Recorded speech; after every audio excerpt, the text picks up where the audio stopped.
In this section, we will introduce the basic electrical concepts and basic circuit theory needed in electronics. First, we will introduce the basic electrical characteristic. The basic structure of a circuit includes an electrical signal. It also includes electronic devices. An electrical signal can be a voltage signal, represented by the symbol V. It can also be a current signal, represented by the symbol I. For basic electronic devices, the most common one is impedance, represented by the symbol Z. The current flowing through an impedance will create a potential difference across the two sides of the impedance. This is also called the voltage drop. This potential difference is equal to the current flowing through the impedance multiplied by the impedance value. Therefore, V equals I multiplied by Z. Therefore, the current and voltage relationship of an impedance can be expressed in the following three ways. V equals I multiplied by Z, I equals V divided by Z, and Z equals V divided by I. The three most commonly used passive impedances are the resistor, the capacitor, and the inductor. Their impedance values are called resistance, capacitance, and inductance. Their symbols are R, C, and L, respectively. The impedance value of a resistor is simply the resistance R. The impedance value of a capacitor is 1 over j omega c. Here, omega is the angular frequency equal to 2 pi f, and f is the frequency of the electrical signal. Therefore, the impedance of a capacitor is related to the frequency of the electrical signal. The higher the signal frequency is, the lower the capacitor impedance becomes. The impedance value of an inductor is j omega L, and it is also related to the frequency of the electrical signal. The higher the signal frequency is, the higher the inductor impedance becomes. When the frequency of the electrical signal is 0, which means the circuit is under a DC condition, the impedance of the capacitor is infinite, so the capacitor can be regarded as an open circuit.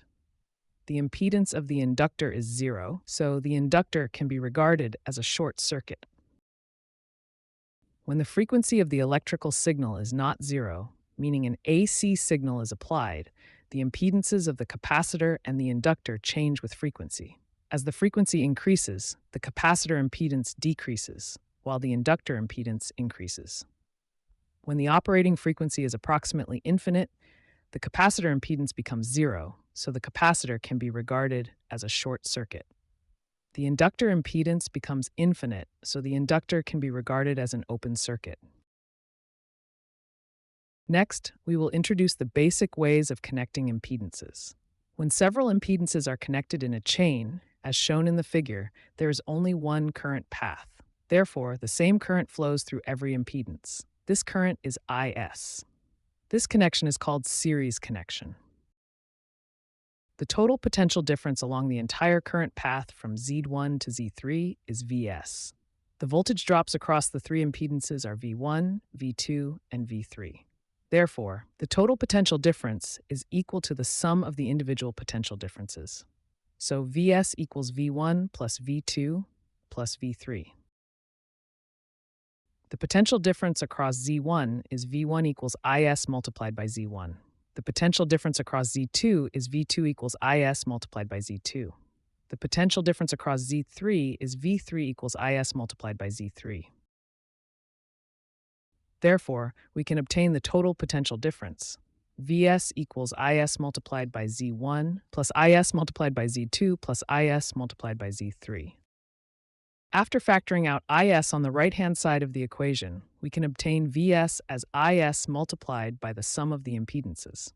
Therefore, the total impedance of the entire system, Z total, is equal to the total voltage Vs divided by the total current Is, which equals Z1 plus Z2 plus Z3. Therefore, three impedances connected in series can be replaced by an equivalent impedance with total impedance Z total, as shown in the figure. The current Is is equal to Vs divided by Z total. Therefore, we can calculate the potential difference across each of the three impedances. The potential difference across Z1, V1 is equal to Is multiplied by Z1, which is also equal to Vs multiplied by Z1 over Z total. Similarly, V2 is equal to Vs multiplied by Z2 over Z total, and V3 is equal to Vs multiplied by Z3 over Z total. This is called the voltage divider rule. In a series impedance circuit, the potential difference across each impedance is proportional to its impedance value. In other words, each voltage drop is equal to the total potential difference multiplied by the fraction of that impedance over the total impedance. Therefore, the larger the impedance value is, the larger the potential difference, or voltage, across it will be. As for shunt connection, it means that one terminal of several impedances is shorted together, while the other terminals have the same potential. In this case, the potential differences across the impedances are exactly the same, so this is called shunt connection. For impedances connected in shunt, their potential differences are the same, so V1 equals V2 equals V3. Therefore, the current through each branch is equal to the potential difference divided by its own impedance value. I1 equals Vs divided by Z1, I2 equals Vs divided by Z2, and I3 equals Vs divided by Z3. The total current Is flowing out of the voltage source Vs is equal to the sum of the currents through all the impedances. Therefore, Is equals I1 plus I2 plus I3. After substituting the individual current equations and factoring out Vs, we get Is equals Vs, multiplied by the sum of the reciprocals of all the impedances. Therefore, the total impedance of impedances connected in shunt is the reciprocal of the sum of the reciprocals of the individual impedances. Therefore, several impedances connected in shunt can be combined into one equivalent total impedance, Z total. The total impedance Z total is equal to the reciprocal of the sum of the reciprocals of the shunt impedances. In circuit analysis for electronics, the case of two impedances connected in shunt is very common. To help you analyze this case quickly, we can obtain a simple rule here, which we will call the current divider rule. First, according to the shunt impedance property we just introduced, impedances connected in shunt have the same voltage drop, which is Vs. Vs is equal to the voltage drop V1 across impedance Z1, which is equal to I1 multiplied by Z1. Similarly, Vs is also equal to the voltage drop V2 across impedance Z2, which is equal to I2 multiplied by Z2. Therefore, we can obtain I1 equals Vs divided by Z1 and I2 equals Vs divided by Z2. The total current Is flowing into the shunt impedance node is equal to the sum of the branch currents, I1 plus I2. After substituting the equations for I1 and I2, we get Is equals Vs multiplied by the sum of the reciprocals of Z1 and Z2.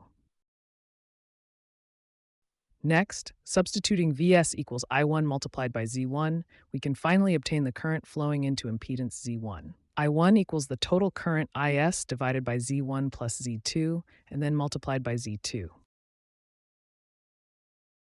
Similarly, substituting Vs equals I2 multiplied by Z2, we can obtain the current flowing into impedance Z2. I2 equals the total current Is divided by Z1 plus Z2, and then multiplied by Z1. Finally, the formulas for how the total current Is divides between Z1 and Z2 are called the current divider rule.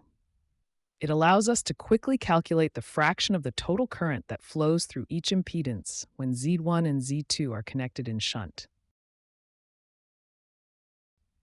Assume that the input total current Is is fixed. In other words, the circuit is under a constant current source condition. From the equation, we can observe that the larger the resistance of an impedance is, the smaller the current it receives. This means current prefers to flow through the path with lower resistance. If Z2 is 0, meaning it is directly short-circuited, then I2 equals Is. In other words, the current will flow completely through the short-circuit path.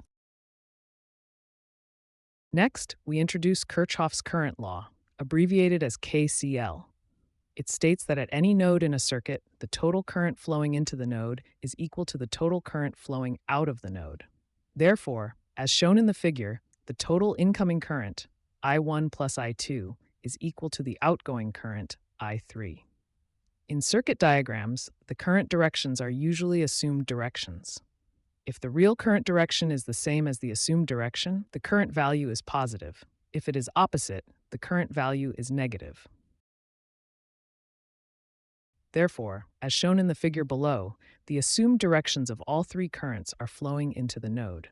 According to KCL, the total incoming current is I1 plus I2 plus I3, while the total outgoing current is 0. Therefore, I1 plus I2 plus I3 equals 0. This means that at least one current value must be negative, indicating that its assumed direction is opposite to the real current direction. Next, we introduce a circuit structure that will often appear in electronic circuits later. The three circuits shown above are actually equivalent to each other. Some students are visual learners and may think they are different, but they are actually the same. Equivalent shunt connection means that one terminal of the impedances is physically shorted, while the other terminals are at the same potential. The equal potential terminals do not have to be physically shorted together. Therefore, the three representations of Z2 and Z3 in this figure are equivalent. Next, we introduce the use of algebra. In general, we first assume the direction of current flow. Current flows from higher potential to lower potential, so when we assume the current direction, we also assume the high potential and low potential sides. Therefore, the potential difference across Z2 is I2 multiplied by Z2. The node voltage V2 is equal to the voltage at the low potential terminal, 0 volts, plus I2 multiplied by Z2. Similarly, V3 equals I3 multiplied by Z3. If we calculate V2 starting from Vs, then V2 equals Vs minus the voltage drop across Z1, which is Vs minus I1 multiplied by Z1. If the real current direction is the same as the assumed direction, the calculated current value is positive. If it is opposite, the value is negative.